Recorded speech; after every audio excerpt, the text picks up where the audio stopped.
Mike said it staring out from his ground blind, to no one in particular. I don't want to leave.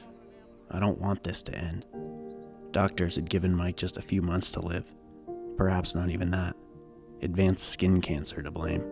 But no cancer, no matter how advanced, will ever take away Mike's appetite for life. It appears joyfully insatiable.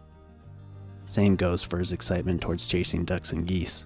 Since he first became a California waterfowl member, all the way back in 1965, Mike has donated countless time and well over $100,000 towards conservation efforts led by CWA. Rushing to get Mike on a hunt, Rock Merlo and crew had one drawn up that we sense might be one for the books. Early season Big Canadas, bombing into one of the best hides our crew may have ever put together. Mike was just excited for a hunt. Any hunt. For one more chance at therapy. Mother Nature's therapy. You've had some stuff come up in the last couple weeks, months that has got you probably thinking a little different now, that you can't take these kind of days for granted, and that's where I'm going with it, is that you never know when it could be your last. Absolutely. I don't know about you, Isis, but even at my age, I wake up and I think I'm excited like a kid in a candy shop to get out and do this. Well, tell me about what's going on and where it takes us from here. I ended up getting this, what I thought was a birthmark. It looked like a birthmark. I carried it for a couple of years, and my doctor finally looked at it and said, you know, that's not right. Came back positive for melanoma. Well, right away, they did surgery on me, and they cut a baseball, I'm not joking when I say this, off of my forehead. They did 20 radiation treatments on my side of my face. Well, I lost my hearing on this ear. And they said that we cleared all the melanoma out of your body. Well, that wasn't the case, but it has expanded beyond. And that's where they come up with the two months, approximately. When was this? Maybe about a month ago, I guess.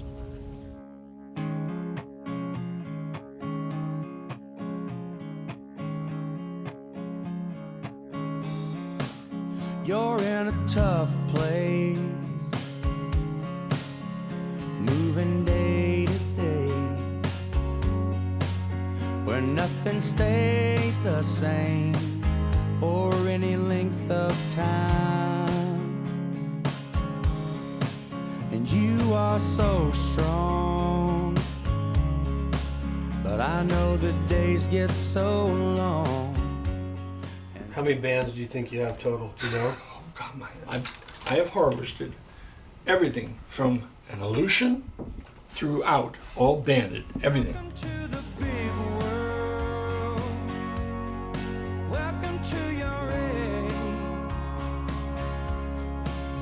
where everybody says no one said this was easy.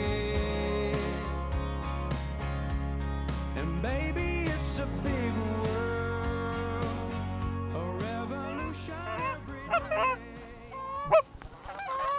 You ready, guys? Right in the middle. Get him! Wow, baby! Wow! Mr. Mike, you were telling me earlier that you're 79 years old, and this was your 74th.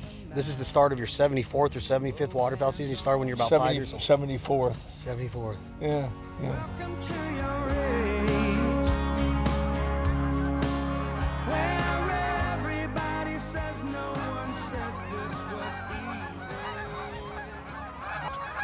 The first groups lit, the furthest in group lit right there. Everything came right to them. Do you think you could run axe blinds and pull them to that edge? I don't know. I don't think I You're could. talking about this edge here? So Rocky was thinking that he wanted to get on that levee over there. I don't think so. And I think that if they're approaching that way, I think we need to give them a visual to come into the field this way.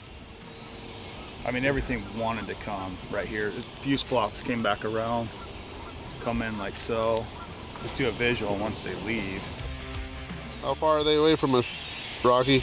Oh, I don't know, 300 yards, 400, 450. The closest ones are 366, middle of the flocks, 415. Furthest ones are 486. Is it supposed to clear out at all? Yeah, the wind's supposed to blow tonight. Well, that's good, because that would be pretty. That's a lot of geese in there. We got in here a little bit earlier today. We got 8 ground blinds out there and a GHT dog blind. But one thing's for sure, we got in here today and worked for 2.5 hours.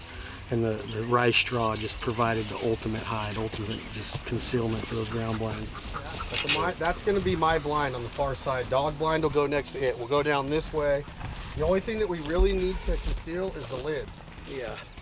And I'm looking at the line. The blind line is maybe 12 yards from the geese where they start. So are we gonna kill our 80 tomorrow? If they follow today's script, we'll mop them up with what we're doing with our hide. I think our hide is perfect. Yeah, you can't see it. Well, that last group knew right where they were going. Yeah.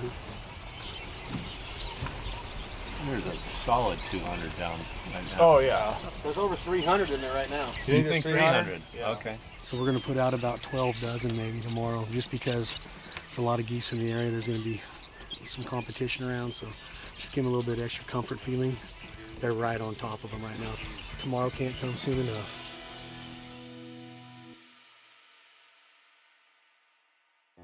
The Fowl Life is also brought to you by these fine sponsors.